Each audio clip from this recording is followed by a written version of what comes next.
So, welcome my dear students. Today we are moving toward second part of third chapter of chemical equations and reactions. ठीक है? तो my dear आज हम देखेंगे chemical reaction किसको कहते हैं. नंबर 1 विवेकानंद ने केमिकल चेंज पढ़ा था हमारे प्रीवियस वीडियो में. आज हम देखेंगे केमिकल रिएक्शन किसको कहते हैं. आज हम सीखेंगे बैलेंसिंग ऑफ केमिकल इक्वेशन जो बहुत इंपॉर्टेंट है. वो हर साइंस के स्टूडेंट के लिए एक बेसिक है. अगर आपको बैलेंसिंग केमिकल इक्वेशन आ गया तो it's a golden opportunity for you to score marks. आप बड़ी आसानी से मार्क्स स्कोर कर सकते हैं. ठीक है, आपको इसमें कोई दिक्कत नहीं होगी. तो चलो आज हम आगे बढ़ने की कोशिश करते हैं और बिना रुके बिना थके फटाफट अपने एक्सरसाइज के लिए हम आगे बढ़ेंगे. ठीक है ना, रेडी हो जाओ. सो अब हम चलते हैं केमिकल इक्वेशंस के पास में. ठीक है, chemical equation. No chemical equation कहते किसे हैं. ठीक है, सो देखो माय डियर किसको कहते हैं. When chemical reactions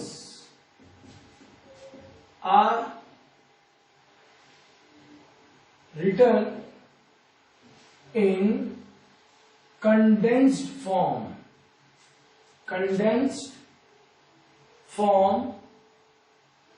using chemical formulae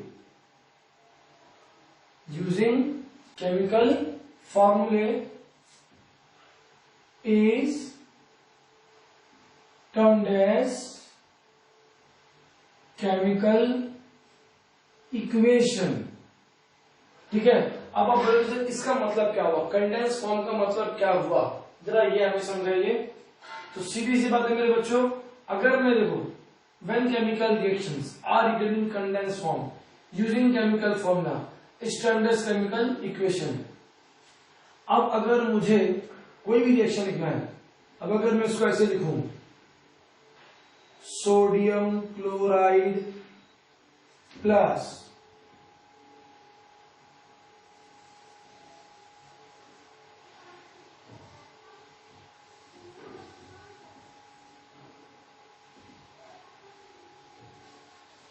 sulphuric acid, और यार आगे फिर लिखूं मैं sodium sulphate plus hydrochloric acid. इतना बड़ा. ठीक है, ये इसको मैंने वर्ड फॉर्म में लिखा. ठीक है ना, ये इसको मैंने पूरे अल्फाबेटिकल वर्ड फॉर्म में लिख दिया. अब जब मैं इसको इसकी केमिकल फॉर्मूले से लिखता हूं, केमिकल फॉर्मूला क्या है, सोडियम के लिए क्या है Na, क्लोरीन के लिए Cl, सल्फ्यूरिक एसिड में H2SO4. अब जब मैं इसको इस फॉर्म में लिख रहा हूं Na2SO4 sodium sulphate plus HCl hydrochloric acid, ये बन गया माय डियर. तो अब देखो ये हो गया chemical equation in condense form. इसको हम कहते हैं my dear writing chemical equation in condense form. ठीक है, ये हो गया केमिकल इक्वेशन. अब अगला क्वेश्चन आता है कि क्या सर ये केमिकल इक्वेशन बैलेंस है. बैलेंस क्यों? क्योंकि केमिकल इक्वेशन में लेफ्ट में रिएक्टेंट है और राइट में प्रोडक्ट है. सबसे इंपॉर्टेंट चीज होता है कि लेफ्ट और राइट भले हो, दोनों साइड में जो नंबर ऑफ एटम्स है वो सेम होना चाहिए. जब नंबर ऑफ एटम्स सेम होता है तो उसको हम कहते हैं बैलेंस केमिकल इक्वेशन, और जब नंबर ऑफ एटम्स सेम नहीं होता है तो उसको कहते हैं अनबैलेंस केमिकल इक्वेशन. अब आप देख सकते हैं जैसे सोडियम में कितना एटम है 1, वहीं पे प्रोडक्ट में कितना है 2 एटम है. सीधी बात है, यहाँ पे 1 और यहाँ पे 2 है. देख के मालूम पड़ता है कि बैलेंस नहीं है. उसी तरीके से यहाँ पर देख सकते हो हाइड्रोजन के मॉलिक्यूल रिएक्टेंट में 2 है एटम्स और प्रोडक्ट में कितना है 1. यानी ये क्या हो गया हमारा, ये हो गया अनबैलेंस्ड केमिकल इक्वेशन. ये हो गया अनबैलेंस्ड केमिकल इक्वेशन. ठीक है, तो इसको बैलेंस करना बहुत जरूरी है. अब देखो ध्यान रखना क्यों अनबैलेंस है, क्योंकि लेफ्ट हैंड साइड और राइट हैंड साइड में नंबर ऑफ एटम सेम नहीं है. हम इसको इस तरीके से देख सकते हैं. इसमें देखो ये हो गया एलिमेंट्स के नाम, कौन कौन से एलिमेंट्स है, कौन कौन से एटम पार्टिसिपेट हो रहे हैं, ठीक है। उसके बाद में ये क्या हो जाएगा हमारा, ये हो गया। अब हम रिएक्टेंट्स के ऊपर हो गया हमारा रिएक्टेंट, ठीक है। और रिएक्टेंट के बाद हम यहाँ पर लिखेंगे नंबर ऑफ एटम्स। ये हो गया हमारा प्रोडक्ट, प्रोडक्ट में भी नंबर ऑफ एटम्स। तो पहला कौन है, सोडियम, दूसरा क्लोरीन, हाइड्रोजन, सल्फर, ऑक्सीजन, ठीक है ना, 5 एलिमेंट है। तो रिएक्टेंट में सोडियम का एटम कितना है, 1, प्रोडक्ट में कितना है, 2। क्लोरीन रिएक्टेंट में 1 है, प्रोडक्ट में भी 1 है। हाइड्रोजन रिएक्टेंट में 2 है, मगर प्रोडक्ट में 1 है। सल्फर रिएक्टेंट में 1 है, प्रोडक्ट में 1 है। ऑक्सीजन, ऑक्सीजन आपका रिएक्टेंट में 4 है और प्रोडक्ट में भी 4 है। इस तरीके से आप देखो क्या ये बैलेंस है, ये बैलेंस नहीं है। क्यों बैलेंस नहीं है, अब देखो आपको 2 जगह से पॉइंट मिलेंगे जहां पे आपको समझ में आएगा कि ये बैलेंस नहीं है। सोडियम नंबर 1, आप देख सकते हो कि रिएक्टेंट में खाली 1 एटम है, बट प्रोडक्ट में इसके 2 एटम्स हैं। वहीं पर आप हाइड्रोजन को भी देख सकते हो कि हाइड्रोजन का भी नंबर ऑफ एटम कितना, रिएक्टेंट में 2 है, ठीक है। वही प्रोडक्ट में कितना है, 1 है। तो सोडियम भी इम्बैलेंस है, हाइड्रोजन भी इम्बैलेंस है। वहीं पर ऑक्सीजन के नंबर ऑफ एटम्स दोनों साइड में सेम है, सल्फर के दोनों साइड में सेम है, क्लोरीन के नंबर ऑफ एटम दोनों साइड में सेम है, ठीक है। तो हमने ये चीज देखा कि केमिकल इक्वेशन किसको कहते हैं, मैंने ये देखा किसको, कि when chemical reactions are written in condense form using chemical formula is termed as chemical equation. हमने देखा भी कि जब हम किसी केमिकल इक्वेशन को इस तरीके से वर्ड फॉर्म में एक्सप्रेस करते हैं, ये बहुत बड़ा बन जाता है।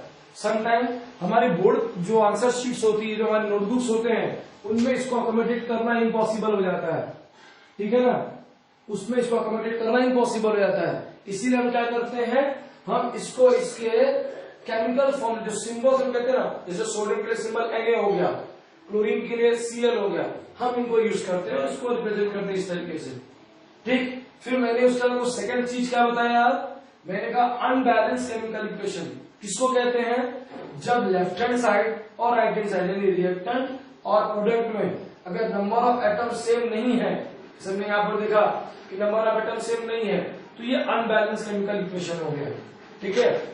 अब इस अनबैलेंस केमिकल इक्वेशन को हम बैलेंस करेंगे, और जब हम बैलेंस करेंगे तो हम बैलेंसिंग के टाइम पे अच्छी चीज सीखेंगे, हम बैलेंसिंग केमिकल इक्वेशन सीखेंगे।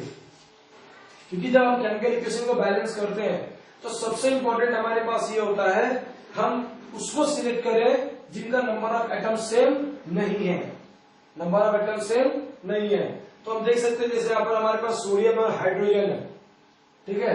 यहाँ पर क्या है, सोडियम और हाइड्रोजन है जिनका नंबर ऑफ एटम सेम नहीं है। तो चलो मैं सोडियम को सिलेक्ट करता हूं, ठीक है। सोडियम में आप देख सकते हो कि क्या है, यहाँ पर कितना एटम है, 1, और प्रोडक्ट में कितना, 2। बहुत इजी है सर, 2 से मल्टीप्लाई कर दो, काम बन जाएगा। अब अगर मेरे बच्चों मैं इसे 2 से मल्टीप्लाई करता हूं, ठीक है, मैंने इसको 2 से मल्टीप्लाई कर दिया, तो 2 1 जा 2, 2 1 जा 2, ये बैलेंस हो गया, ये बैलेंस हो गया। बट साइमल्टेनियसली चीज और बात जाती है कि सर जब आप रिएक्टेंट में बैलेंस कर रहे हो तो इस 2 को लिखेंगे कहां, इस 2 को लिखेंगे कहां, जिसको मैंने मल्टीप्लाई किया, मैं इस 2 को यहां तो लिखूंगा नहीं। तो जब मैं NaCl plus H2SO4 Na2SO4 plus HCl इस तरीके से लिखूंगा, तो मैं क्या करूंगा, मैं इस 2 को यहां पर नहीं लिखूंगा, ये 2 कहां पर आएगा, यहां पर आएगा। अब जब ये 2 यहां पर आएगा तो यहां पर सोडियम के साथ में कौन है, क्लोरीन भी है, यानी ये क्लोरीन को भी मल्टीप्लाई करेगा, क्लोरीन का भी 1 मॉलिक्यूल बढ़ जाएगा ना। अगर सोडियम का 1 मॉलिक्यूल बढ़ा तो क्लोरीन का भी 1 मॉलिक्यूल बढ़ गया, ठीक है, क्लोरीन का भी 1 मॉलिक्यूल बढ़ गया। अब अगर क्लोरीन का मैं 1 मॉलिक्यूल बढ़ा देता हूं तो कितना हो जाएगा, ये 2 हो जाएगा। क्लोरीन का मॉलिक्यूल कितना हो जाएगा, 2, क्योंकि आपने यहाँ पे सोडियम का मॉलिक्यूल बढ़ा दिया, ठीक है। अब अगर क्लोरीन यहाँ पे 2 रिएक्टेंट में 2 हो जाता है, तो आप देखो कि यहाँ पे क्लोरीन प्रोडक्ट में इम्बैलेंस हो गया, क्लोरीन हो गया, प्रोडक्ट में इम्बैलेंस हो गया। तो क्या करेंगे हम यहां पर भी, ठीक है, हम क्या करेंगे कि भाई ये अगर इसका नंबर इंक्रीज होता है, सोडियम का नंबर, तो इसके साथ में क्लोरीन अटैच है, उसके भी नंबर ऑफ एटम इंक्रीज हो जाएंगे, सीधी सी बात है, उसके भी नंबर ऑफ एटम क्या हो जाएंगे, इंक्रीज हो जाएंगे। अब क्योंकि मैंने यहाँ पे 2 से मल्टीप्लाई किया, तो ये भी 2 से मल्टीप्लाई हो जाएगा, तो 2 1 जा 2। अब क्लोरीन 2 हो गया, यहाँ पे क्लोरीन इम्बैलेंस हो गया। तो अगर यहाँ पे मैं क्लोरीन को बैलेंस करने जा रहा हूं, तो मुझे इसको 2 से मल्टीप्लाई करना पड़ेगा, प्रोडक्ट में मुझे क्लोरीन को 2 से मल्टीप्लाई करना पड़ेगा, तो 2 1 जा 2। बट जब मैं मेरे प्रोडक्ट में आऊंगा तो मैं अच्छे से देखता हूँ, क्या मैं चीज देख रहा हूं कि मेरा क्लोरीन जो है, अब उसके साथ में प्रोडक्ट में कौन है, हाइड्रोजन है। तो अगर मैंने क्लोरीन को प्रोडक्ट में लाकर के 2 से मल्टीप्लाई किया, तो साइमल्टेनियसली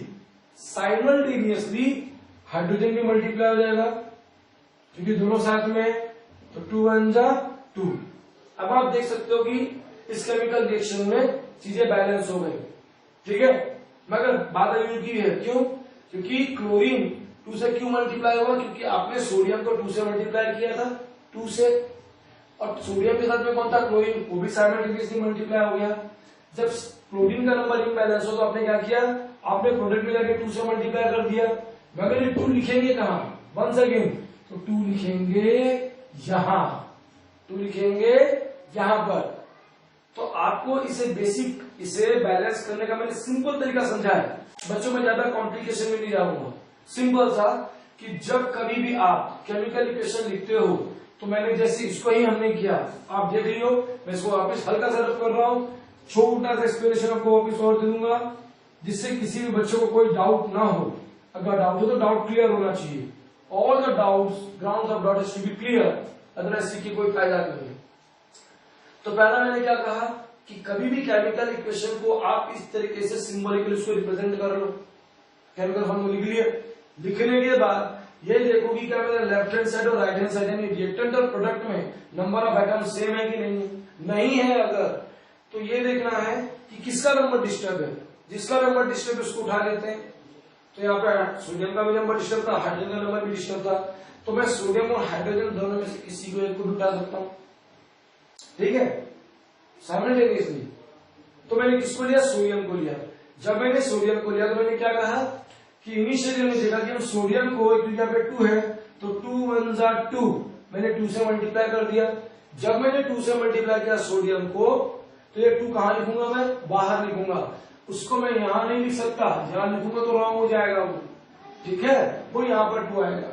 बट जब ये 2 यहां पर आएगा, तो ये 2 सिर्फ सोडियम को नहीं मल्टीप्लाई करेगा, ये 2 क्लोरीन को भी मल्टीप्लाई कर देगा, यानी क्लोरीन भी मल्टीप्लाई हो गया, तो 2 1 जा 2, क्लोरीन भी मल्टीप्लाई हो गया। अब ये बात है कि सर आपने सोडियम को बैलेंस कर दिया, यहाँ पे ऑक्सीजन बैलेंस है, सल्फर बैलेंस है, क्लोरीन पहले बैलेंस था, जब 2 से मल्टीप्लाई तो क्लोरीन इम्बैलेंस हो गया।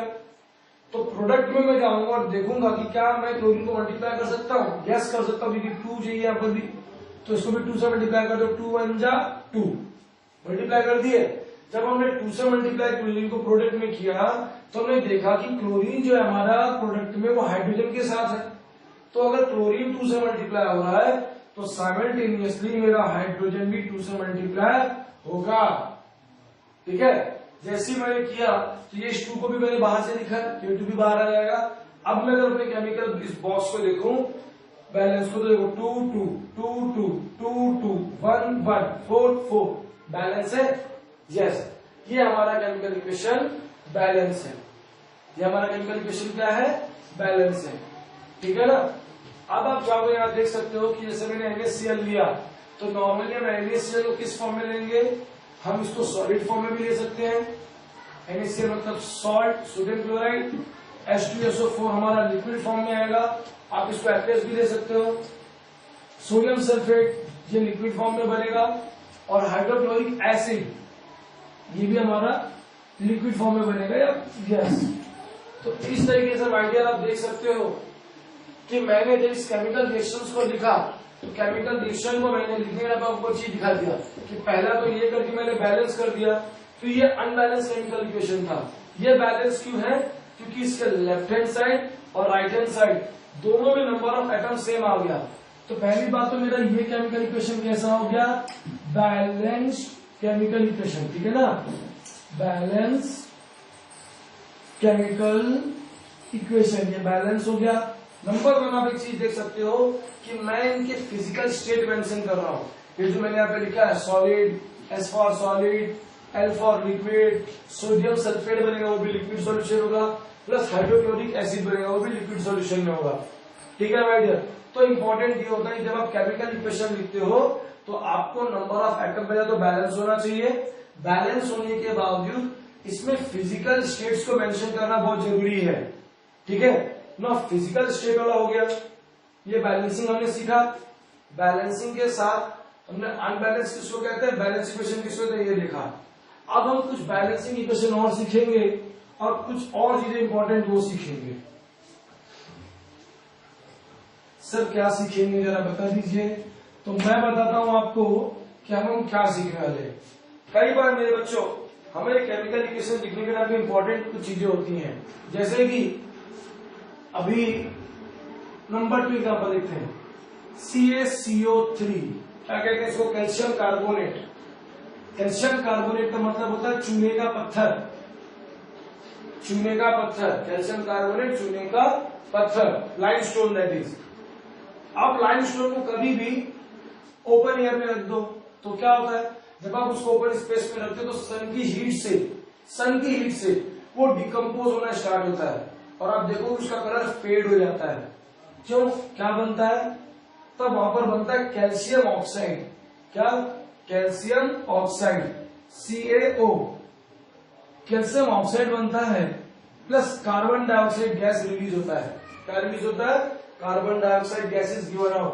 आप कभी भी ऑब्जर्व करो बारीकी से माय डियर, व्हाइट कलर का फ्यूम धीरे धीरे हल्का निकलता है, हम बोलते हैं ना वेपर्स निकलते हैं, जब पानी गर्म करो तो स्टीम बाहर आता है, उसी तरह इसमें भी ऐसे होता है। आप कभी भी आप इसको देख सकते हो, आप ब्लीचिंग पाउडर देखो, जब आप ब्लीचिंग पाउडर लेते हो और उसे डालते हो जमीन पे आप स्प्रेड करते हो तो उसका कलर क्या रहता है, क्रीमी कलर रहता है। मगर सन की हीट पड़ने के बाद उसके अंदर से क्लोरीन गैस लिबरेट यानी निकल जाती है, जब गैस निकल जाती है उसका कलर व्हाइट हो जाता है, उसका कलर क्या हो जाता है, व्हाइट हो जाता है। तो बेटे यहां पर भी हुआ, ऐसे टाइप के रिएक्शन को हम डिकम्पोजिशन रिएक्शन कहते हैं, ठीक है, ऐसे रिएक्शन को डिकम्पोजिशन रिएक्शन भी कहा जाता है। अब आप देखो कि कैल्शियम कार्बोनेट, ठीक है, कौन से फॉर्म में है, सॉलिड फॉर्म में मैंने लिया, ये मैंने डेल मार्क क्यों डाला है, ये डेल मार्क ये बताता है कि इसमें हम हीट दे रहे हैं। कई बार हमारे केमिकल रिएक्शंस में हम हीट ही नहीं माय डियर, हम उसको ज्यादा हीट प्रोवाइड करते हैं तो हम उसका टेम्परेचर मेंशन करते हैं, तब हम टेम्परेचर रेज करते हैं। ये डेल मैंने क्यों डाला है, क्योंकि डिकम्पोजिशन रिएक्शन हो रहा है सनलाइट की वजह से हो रहा है। अब सन की हीट कितने टेम्परेचर में आ रही है, हाउ कैन आई सी। दूसरी चीज, कई बार केमिकल रिएक्शंस को कंप्लीट होने में आप कैटलिस्ट जैसी चीजों का यूज करते हो। सर कैटलिस्ट क्या है, व्हाट इज कैटलिस्ट। तो catalyst is a substance just by it's मियर presence, उसी वो अपनी प्रेजेंस से केमिकल रिएक्शन को एक्सीलरेट करता है, उसकी स्पीड को बढ़ा देता है। वो कभी केमिकल रिएक्शन में पार्टिसिपेट खुद नहीं होता, उसी एक्सीलरेट करता है। जैसे कि एग्जांपल और दिखाता हूं, आप जैसे वनस्पति घी ले लो, वनस्पति घी मालूम है ना, आपका जो घर में आप घी यूज करते हो या आप उसको ऑयल बोल सकते हो, वनस्पति ऑयल, प्लस आप उसको गर्म करो, वनस्पति ऑयल को आप क्या करोगे, आप वनस्पति ऑयल को गर्म करो, तेल को गर्म करो, ठीक है। जब आप उस तेल को गर्म करते हो, उसको हीट सप्लाई करते हो, कितने डिग्री तक ले जाते हो, 60 डिग्री टेम्परेचर तक हीट करते हैं। प्लस उसमें हम निकल को यूज करते हैं। निकल क्या यूज करते हैं, निकल हमारा एज अ कैटलिस्ट काम करता है, ठीक है, निकल हमारा एज अ कैटलिस्ट काम करता है। और उसका बाय प्रोडक्ट क्या बनता है, उसका बाय प्रोडक्ट बनता है वनस्पति घी।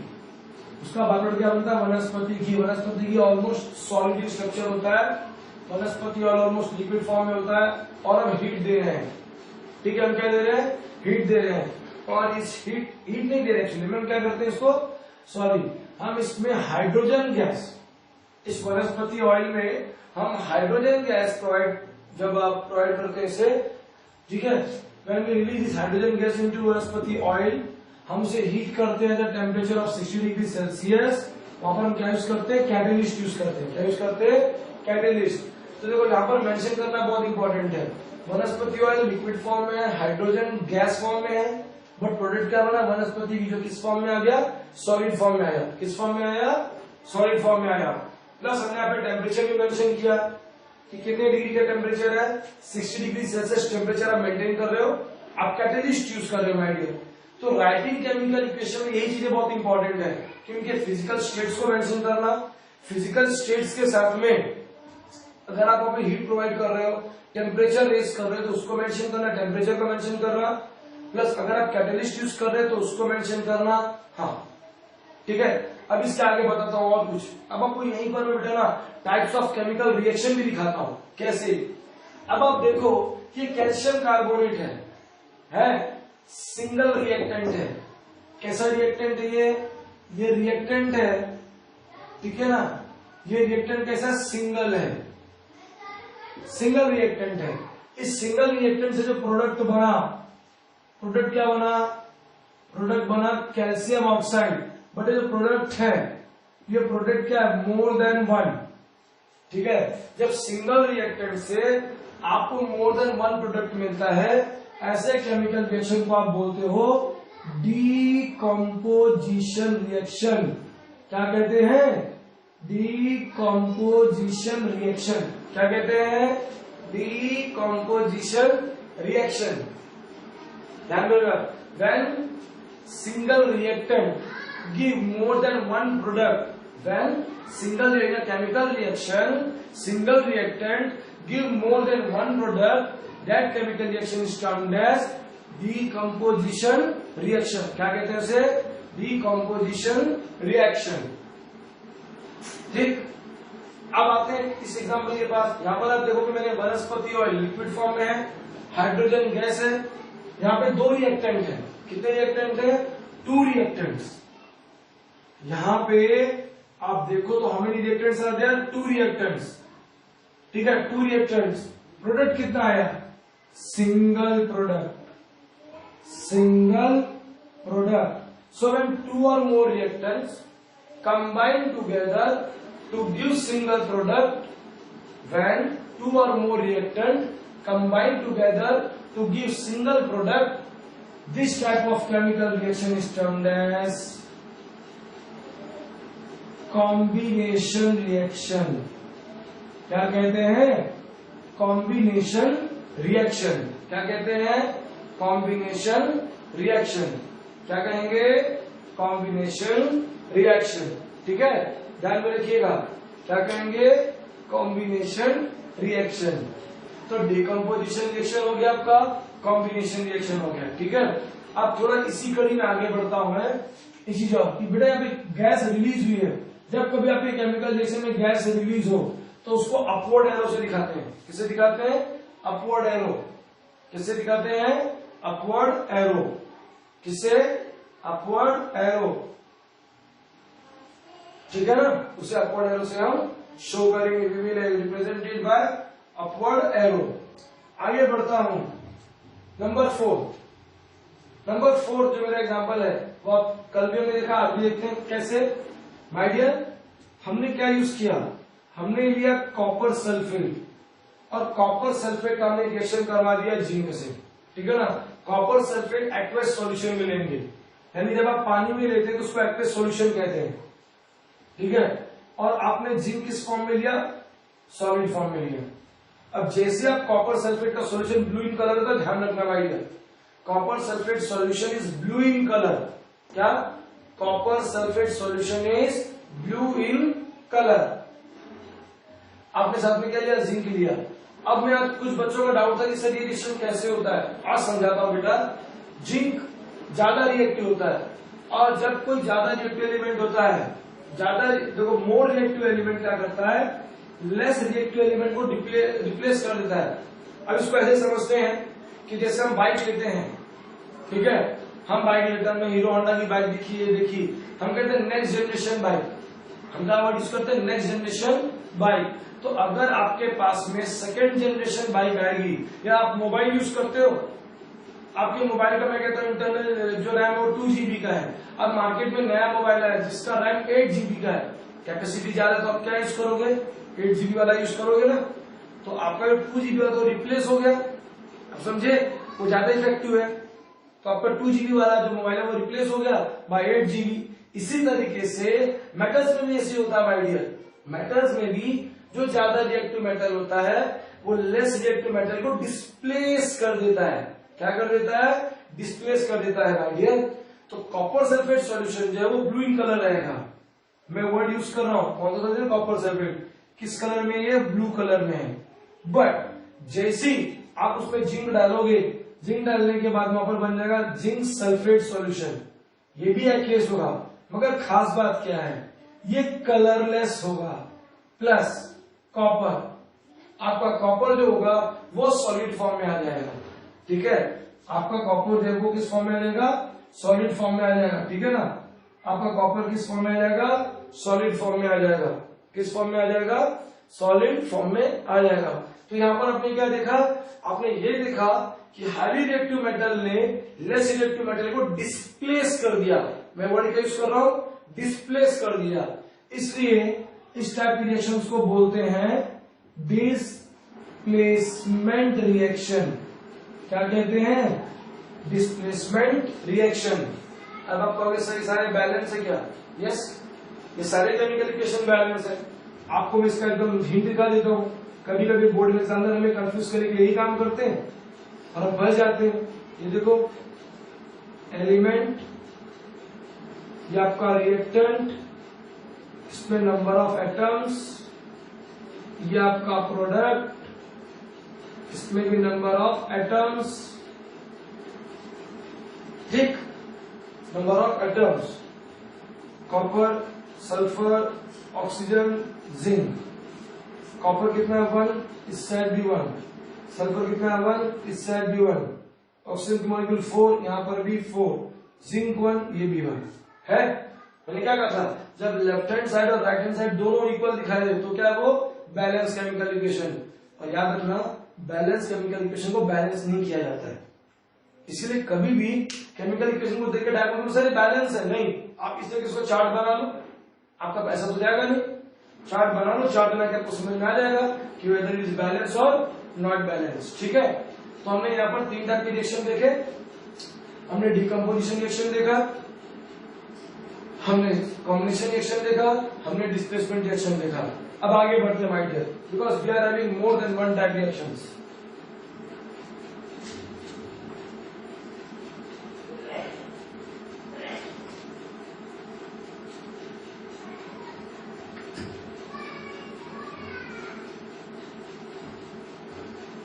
नाउ माय डियर, अब हम आगे बढ़ते हैं और अब हम दूसरी रिएक्शंस की तरफ चलते हैं। ठीक है सर, दूसरे रिएक्शन में आप क्या सिखाने वाले हैं? तो माय डियर स्टूडेंट्स, अब मैं आपको सिखाने वाला हूं डबल डिस्प्लेसमेंट रिएक्शन। क्या? Double displacement reaction. Now sir ये रिएक्शन कैसे होगा, जरा आप ये समझाइए। So number 4, AgNO3। AgNO3 जिसका मतलब होता है सिल्वर नाइट्रेट। क्या होता है? Silver nitrate, AgNO3। क्या मैंने वर्ड यूज किया? Silver nitrate. क्या है? Silver nitrate.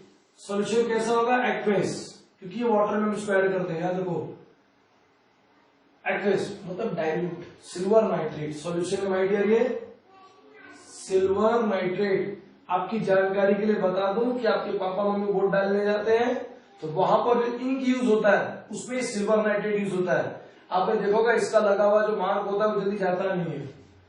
तो बेटा जब सिल्वर नाइट्रेट में मैं NaCl डाल दूंगा, ये भी एक्टिव सॉल्यूशन में है। ठीक है, मैं यहाँ पर कोई भी ना हीट कर रहा हूँ, ना कुछ कैटलिस्ट यूज कर रहा हूँ, ना टेम्परेचर रेस कर रहा हूँ। इसके लिए मैंने यहाँ पे कुछ नहीं डाला है, मैंने सिर्फ एरो इंडिकेट किया है। आप देख सकते हो कि दोनों रिएक्टेंट के बीच में कौन सा साइन यूज कर रहे हैं? Plus sign. ना मल्टीप्लाई, ना डिवाइड, ना सब्ट्रैक्शन। क्या साइन है? एडिशन का साइन है। अब देखो होता क्या है, होता यह है कि जो सोडियम है ये भी मेटल है, सिल्वर भी क्या है? मेटल है। But sodium is more reactive than silver, इसलिए क्या होगा, सोडियम सिल्वर को रिप्लेस कर देगा। जब सोडियम इस तरफ आएगा तो सिल्वर इस तरफ आएगा, ठीक है, इस तरीके से। क्यों ऐसा हुआ, क्योंकि sodium is more reactive than silver, तो ये बन जाएगा सोडियम नाइट्रेट NaNO3 प्लस ये बन जाएगा silver chloride AgCl, silver chloride, ठीक है। और ये होगा व्हाइट कलर का, ठीक, ये आएगा आपका सॉलिड फॉर्म में और ये आपका एक्वस सॉल्यूशन में रहेगा। ध्यान रखना माय डियर, सोडियम नाइट्रेट आपका एक्वस सॉल्यूशन मतलब पानी जैसा लिक्विड फॉर्म में ही रहेगा, मगर सिल्वर नाइट्रेट व्हाइट, मैंने कलर बता दिया व्हाइट, ये व्हाइट प्रेसिपिटेट बनेगा। क्या बनेगा, प्रेसिपिटेट। प्रेसिपिटेट को समझाता हूं, अगर आप पानी में मिट्टी डाल दो और उसको टेस्ट ट्यूब को हम शेक कर दें, शेक करने के बाद हम चीज देखेंगे कि अगर हमने पानी को कैसे रख दिया कुछ देर के लिए टेस्ट ट्यूब को, after few minute all the mud will settle down, मिट्टी पूरी नीचे जमा हो जाएगी। जब वो नीचे जमा होती तो क्योंकि इट इज हेवियर वो नीचे जमा हो जाती है, उससे प्रेसिपिटेट बोलेंगे। सेम इस केमिकल रिएक्शन में भी ऐसी होगा, ठीक है ना। तो यहाँ पे प्रेसिपिटेट बनेगा। तो ध्यान रखना, जब मैंने आपको बताया था जब कभी गैस रिलीज हो तो अपवर्ड एरो मारोगे, मगर जब प्रेसिपिटेट बने आप डाउनवर्ड एरो लोगे, क्योंकि प्रेसिपिटेट नॉर्मली सॉलिड फॉर्म में होगा, उसको डाउनवर्ड एरो में बिकॉज नीचे जाके सेटल हो गया। अब यहाँ पर आपने क्या देखा कि यहाँ पर एक मेटल यहाँ पर आता है और दूसरा मेटल यहाँ पर जाता है, एक दूसरे की जगह लेता है, एक दूसरे की जगह लेते हैं। तो यहाँ पर दो बार डिस्प्लेसमेंट हुआ, एक यहाँ पर है और ये यहाँ पर चला गया। तो इसलिए इस टाइप के केमिकल रिएक्शन को क्या कहते हैं, डबल डिस्प्लेसमेंट रिएक्शन। क्या कहते हैं, डबल डिस्प्लेसमेंट रिएक्शन। क्या कहते हैं, डबल डिस्प्लेसमेंट रिएक्शन। क्या कहेंगे, डबल डिस्प्लेसमेंट रिएक्शन।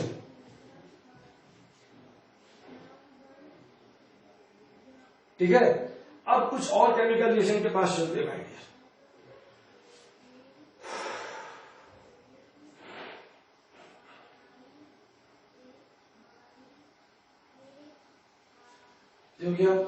ना डबल डिस्प्लेसमेंट रिएक्शन के बाद में बच्चों मैं आपको कुछ और की ओर ले चलता हूं।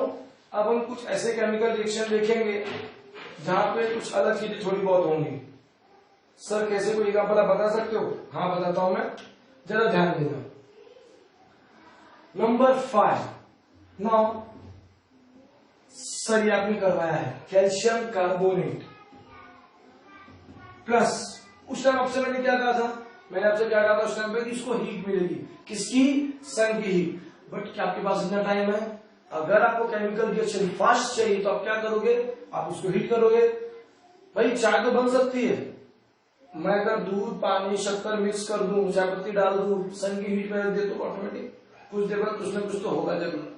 बट अगर मैं गैस पे, बट जब उसको बाहर रखूंगा तो सन की हीट में गर्म होने में उसे कम से कम 2 से 3 घंटे लग जाएंगे। बट अगर उसे मैं गैस पे रख दूं तो 10 मिनट में मेरी चाय रेडी हो जाएगी। तो अगर मेडिन गलती मेरे पास कैल्शियम कार्बोनेट है, मुझे उसे फटाफट डिकम्पोज करना है, तो मैं क्या करता हूं, उसको हीट सप्लाई करता हूं।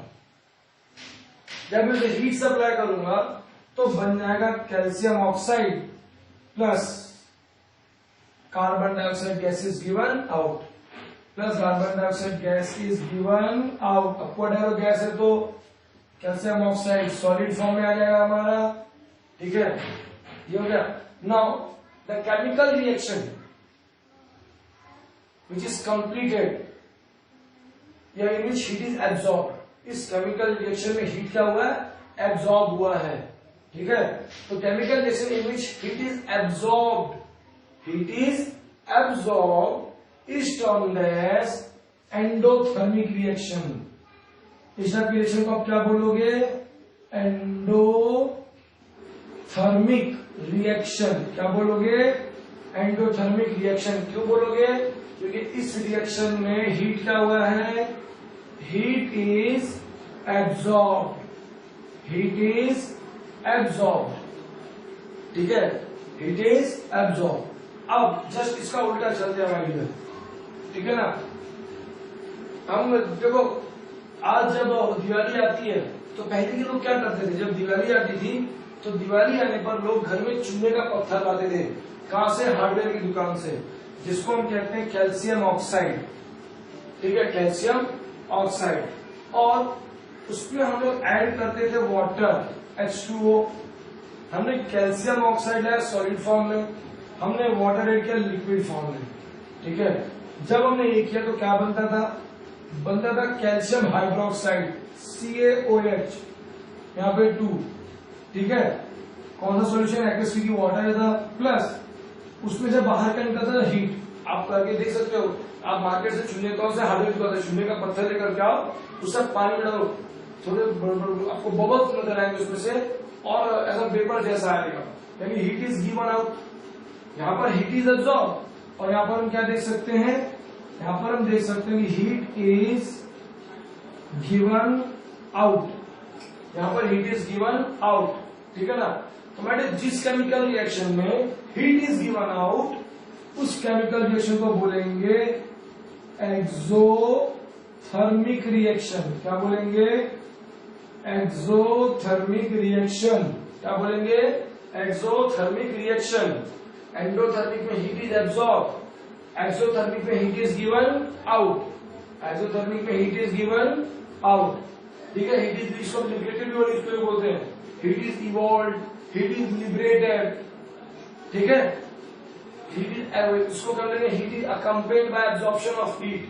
Chemical reaction accompanied bye absorption of heat, इसको एंडोथर्मिक रिएक्शन। यहाँ पे हीट इज इवॉल्व, उसको एक्सोथर्मिक रिएक्शन। अब आप कहोगे सर इसको बैलेंस क्यों नहीं किया? ये भी बैलेंस है। क्यों कहूंगा बैलेंस है? अगर ध्यान से देखो तो यहाँ पर एलिमेंट में, अगर आप एलिमेंट देखो तो कैल्शियम है, ऑक्सीजन है, हाइड्रोजन है। ठीक है, वही चीज जब यहां पर आते हैं, ये हमारा रिएक्टेंट में आ गया, नंबर ऑफ एटम्स, हम प्रोडक्ट में आ गए, नंबर ऑफ एटम्स। ठीक है, यहां पर कैल्शियम कितना है? 1। यहां पर भी कैल्शियम कितना है? 1। यहां पर ऑक्सीजन कितना है? 1 + 1 2। हाइड्रोजन कितना है? 2। मगर आप देख सकते हो कि यहाँ पर हाइड्रोक्सिल ग्रुप साथ में आया, ये ग्रुप आया है, OH अलग अलग नहीं है। OH दोनों ब्रैकेट के अंदर लिखा हुआ, मतलब दोनों ग्रुप के अंदर आया, और बाहर में क्या लिखा? 2, मतलब दोनों में 2 1 जा 2, 2 1 जा 2, तो दोनों में 2 2। Left hand side equal to right hand side. ठीक है ना, left hand side equal to right hand side. My dear, ये भी बैलेंस केमिकल इक्वेशन है। इसलिए मैंने कहा कभी भी लिख के देखो और ये समझो कि यहाँ पे ग्रुप यूज हो रहा है। जब ग्रुप यूज होगा तो ग्रुप के बारे से नंबर लिखते हैं, और जो नंबर होगा वो नंबर अंदर के दोनों के एटम्स को मल्टीप्लाई करते हैं। जैसे 2 2 आ गया। ठीक है, तो ये होगा हमारे, हमने कितने टाइप ऑफ केमिकल रिएक्शन देखे? 6 टाइप के। Combination reaction, decomposition reaction, displacement reaction, double displacement reaction, endothermic reaction, exothermic reaction.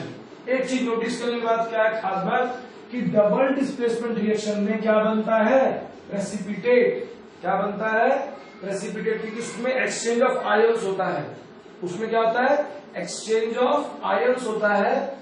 जो हाईली रिएक्टिव आयन होता है वो लेस रिएक्टिव आयन को रिप्लेस कर देता है। जैसे यहाँ पे सोडियम का, क्योंकि सोडियम भी मेटल था, सिल्वर भी मेटल था, तो सोडियम का आयन ज्यादा इफेक्टिव होगा, इसलिए उसने लेस इफेक्टिव मेटल यानी सिल्वर के आयन को रिप्लेस कर दिया। ठीक है, तो यहाँ पे प्रेसिपिटेट बना। माय डियर, इस टाइप के केमिकल रिएक्शन हम कहते हैं double displacement reaction. So my dear friends, अब टाइम क्या आ गया है? अब टाइम आ गया कि हमने जो चीजें पढ़ी उनको एक बार हल्का सा क्विक रिवाइज कर लेते हैं। ठीक है ना? सो माय डियर, क्या करेंगे हम सबसे पहले कुछ देखते हैं। क्या देखेंगे? देखो, हम एक केमिकल रिएक्शन देखते हैं। मैंने लिया NH3, NH3 का मतलब जानते क्या होता है? अमोनिया। मैंने अमोनिया गैस लिया, प्लस मैंने हाइड्रोक्लोरिक, हाइड्रोजन क्लोराइड, मैंने यूज किया हाइड्रोजन क्लोराइड गैस। मैंने यूज किया हाइड्रोजन क्लोराइड गैस। जब मैंने हाइड्रोजन क्लोराइड गैस यूज कर दिया, ठीक है, मैंने अमोनियम गैस यूज किया, मैंने हाइड्रोजन क्लोराइड गैस यूज किया। इनको कभी ब्रैकेट में डालो जिससे एग्जामिनर को मालूम पड़े। आप ऐसे लिख दोगे तो एग्जामिनर कंफ्यूज। इसलिए मैं जो गलती करके दिखाता हूँ, देखो ध्यान से। अगर आपने HCl लिख के ऐसे G लिख दे तो क्या समझेगा वो? ठीक है, इसलिए आप इसे यहां पर लिखो ब्रैकेट में G, और क्या बनेगा आपको, बनेगा NH4Cl, अमोनियम क्लोराइड। क्या बनेगा, अमोनियम क्लोराइड सॉल्ट बनेगा। अमोनियम क्लोराइड क्या बनेगा, सॉल्ट। ये ध्यान रखो, ये अमोनिया है, इसको क्या बोलते हैं, अमोनिया। NH3 अमोनिया, HCl मतलब हाइड्रोजन क्लोराइड, और NH4Cl का मतलब होता है अमोनियम क्लोराइड। ठीक है, अब आप देखो, ये भी गैस था, ये भी गैस था, मगर प्रोडक्ट क्या आया, सॉलिड आया। नाउ यहाँ पे दो रिएक्टेंट थे, दोनों रिएक्टेंट ने सिंगल प्रोडक्ट दिया। मैंने क्या कहा था, when two or more reactant combine together to give single product, उसको क्या कहोगे, उसे कहोगे कॉम्बिनेशन रिएक्शन। क्या कहोगे, कॉम्बिनेशन रिएक्शन। क्या ये बैलेंस है, देख लो बैलेंस क्यों नहीं है। नाइट्रोजन का 1 मॉलिक्यूल, नाइट्रोजन का 1 मॉलिक्यूल, हाइड्रोजन का 3 + 1 4, क्लोरीन का भी 1 मॉलिक्यूल, क्लोरीन का भी 1 मॉलिक्यूल, बैलेंस है। चलो ठीक है, कॉम्बिनेशन रिएक्शन आपने देख लिया। दूसरा आगे बढ़ते हैं माय डियर। अब हम चलते हैं मैग्नीशियम के पास। मैग्नीशियम जानते हो, आपने दीवारी में भी देखा होगा, कई बार देखा होगा, देर में से लंबी सुतली जैसी आती है, अगर आप उससे ऐसी लो तो नहीं चलता है। ठीक है, मगर क्या, जब आप उसको दिए के नीचे रखते हो, ठीक है, तब वो जलना स्टार्ट हो जाता है। ठीक है ना, आप उसको मैग्नीशियम को जब आप उसको जलाते हैं, हम उसको हीट सप्लाई करते हैं, हम उसको क्या करते हैं, हीट सप्लाई करते हैं। ठीक है ना, हम उसे हीट करते हैं, हम उसको क्या करते हैं, हीट करते हैं, तो क्या बनता है, मैग्नीशियम ऑक्साइड बनता है, MgO। ओहो सर, ये दिखने में तो कॉम्बिनेशन रिएक्शन है, बिल्कुल सही है। यहां पर हीट भी देना पड़ता है, हीट देना पड़ता है, बिना हीट के नहीं होगा। इसका मतलब ये एंडोथर्मिक रिएक्शन भी है, कॉम्बिनेशन रिएक्शन भी है, एंडोथर्मिक रिएक्शन भी है। सर क्या ये बैलेंस है, नो। क्या ये बैलेंस है, नो। ठीक है, क्योंकि मैग्नीशियम आपका ऑलमोस्ट सॉलिड फॉर्म में रहता है, ये आपका गैसेस फॉर्म में रहता है, मगर मैग्नीशियम ऑक्साइड गैस बनती है। ठीक है, वो लिबरेट हो जाती है, मैग्नीशियम गैस बनती है और वो लिबरेट हो जाती है। ठीक है, English section magnesium oxide is form, मैंने दिवाली का एग्जांपल दिया है। अब ये बैलेंस है क्या, नो सर, ये बैलेंस नहीं है, क्योंकि आप देख सकते हो यहां पर एलिमेंट है, हम रिएक्टेंट के पास आ गए, रिएक्टेंट में देखा नंबर ऑफ एटम्स, हम प्रोडक्ट के पास आ गए, हमने यहां पर देखा नंबर ऑफ एटम्स। मैग्नीशियम कितना है, 1, ऑक्सीजन कितना है, 2, सॉरी, मैग्नीशियम ऑक्सीजन, मैग्नीशियम का कितना एटम है, 2, 1, सोडियम ऑक्सीजन का 2। अब जब आप प्रोडक्ट में आते हो तो दोनों 1 1 है, दोनों 1 1 है, तो मैग्नीशियम तो बैलेंस है, मगर ऑक्सीजन बैलेंस है क्या, नो। तो क्या है, यहाँ पे 1 है, इसको 2 से मल्टीप्लाई कर देंगे, 2 1 जा 2, 2 2 बैलेंस हो गया, सब बैलेंस दिख रहा है। मगर प्रॉब्लम है सर, क्योंकि प्रोडक्ट में ऑक्सीजन अकेले नहीं है, क्योंकि मैंने 2 से यहाँ पे मल्टीप्लाई किया तो 2 यहाँ पर आएगा, जब 2 यहाँ पर आएगा तो उसके साथ में कौन है, मैग्नीशियम भी है, मैग्नीशियम भी 2 से मल्टीप्लाई हो जाएगा, तो यहाँ पर भी 2 आ जाएगा। अब ऑक्सीजन तो बैलेंस हो गया, मगर मैग्नीशियम इम्बैलेंस हो गया।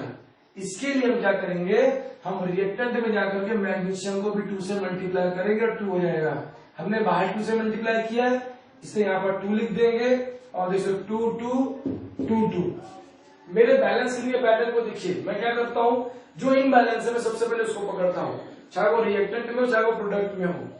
जब मैं प्रोडक्ट में भी मल्टीप्लाई करता हूं तो मैं देखता हूं कि वो एटम किस और एटम के साथ में है, अगर वो किसी और एटम के साथ में है तो उसको भी इम्पैक्ट होगा, उसका भी नंबर मल्टीप्लाई होगा, एडर होगा। जैसे आपके घर में आप बीमार पड़ गए, मम्मी पापा को असर होता है, उसी तरीके से यहाँ पर भी होता है। अगर एक एटम को आपने एडप्ट किया तो आपको दूसरे एटम को भी मल्टीप्लाई करना पड़ेगा अल्टीमेटली। जब वो हो गया तो हम देखते हैं कि रिएक्टेंट में डिस्टर्ब हो गया तो रिएक्टेंट में भी बैलेंस कर दो। अब आप देख सकते हो 2 2 2 2, इज दैट बैलेंस, यस, ये बैलेंस है माय डियर। आपके टेक्स्ट में बेटा बहुत सारे एग्जांपल्स हैं, आप उनको प्रैक्टिस कीजिए, क्योंकि केमिकल रिएक्शंस बैलेंस करना, ये जितना ज्यादा प्रैक्टिस करोगे उतना ज्यादा आपको आएगा, बिना प्रैक्टिस के नहीं आएगा। ठीक है ना, तो practice is more important for you. Thank you for watching my videos. इसको ज्यादा से ज्यादा शेयर कीजिए एंड सब्सक्राइब इट प्लीज।